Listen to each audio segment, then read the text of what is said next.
Can't you hurry it up, Grandpa? Some of us have places to be. And what's with all those coupons? It's not like they're giving the food away. That's what she said loud, sharp, zero chill right there in the middle of the checkout at Bailey's Market. I'm telling you, the way her voice cut through that grocery aisle, you'd have thought someone was out there robbing the place, not just some old man counting up coupons. Arthur Pendleton, 78, Navy vet, widower, and the kind of guy who still pressed his slacks every morning even though nobody was looking, just stood there. His hand shook a little Parkinson's, but he wasn't about to explain that to anyone, especially not this lady in the suit. She looked him up and down like he was a roadblock to her whole existence. He mumbled, "Just trying to make ends meet, ma'am," with that quiet dignity guys like him never really lose, even when the world stops noticing. But before he could tuck his head and fade away, someone else stepped up. Big guy, mid-50s, jeans, and a polo. Nothing flashy except for the way he just took up space calm, grounded, the kind of presence that can hush a room. You could see right away this wasn't his first time defusing a mess. "Actually, ma'am," he said, and his voice was soft, but it rolled through the line like thunder. "Some of us believe patience and respect for our elders, especially those who've served, mean a lot more than getting out of here a minute sooner." And then, like clockwork, the suit lady's eyes flicked down and caught a little gold trident on the man's lapel Navy seal. No kidding. All of a sudden, the fight drained right out of her. Yeah, that happened. Arthur lived on a schedule tighter than most. Every week, coupons cut and sorted in an envelope, a grocery list that left no room for impulse, and a budget that counted every single penny. Not a lifestyle he'd pick, but one he'd managed with military precision ever since Clara, his wife, passed away, left him the kind of debt that keeps you up at night. Parkinson's treatments, funeral costs, life doesn't go on sale, you know what I mean? Every Tuesday, he hit Bailey's Market, a place where the fluorescent lights were harsh, but the discounts on produce for seniors almost made it worth it. He'd shuffle through, slow but steady, cane in one hand, shopping bags in the other, picking out the cheapest bread, the off-brand soup, maybe an apple or two if the price was right. He always tried to keep out of people's way, but today it was like he'd triggered a one-woman stampede.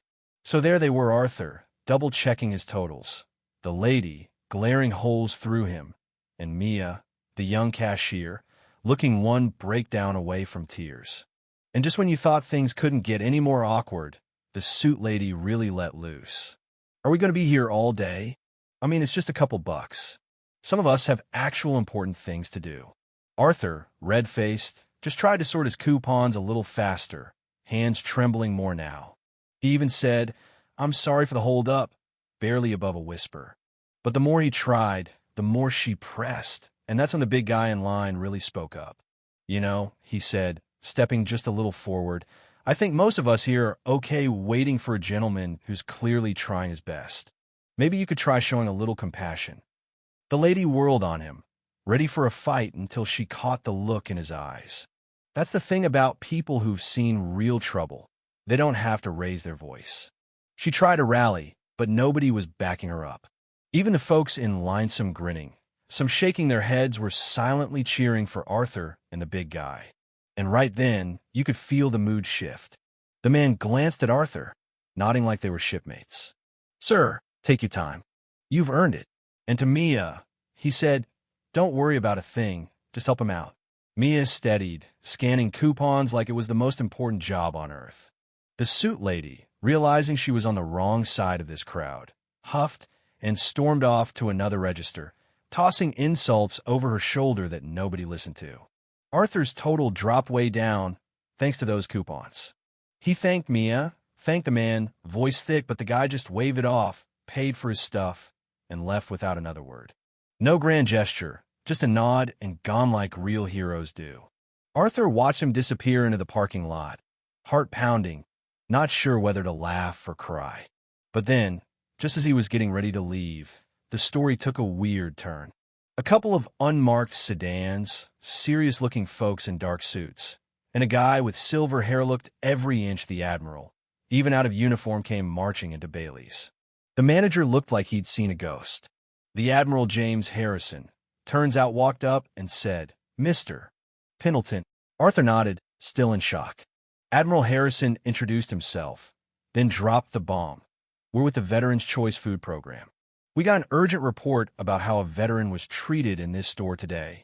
I believe your experience is at the center of it.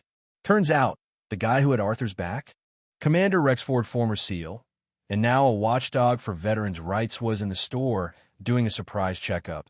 And when he saw how Arthur got treated, he called in the cavalry.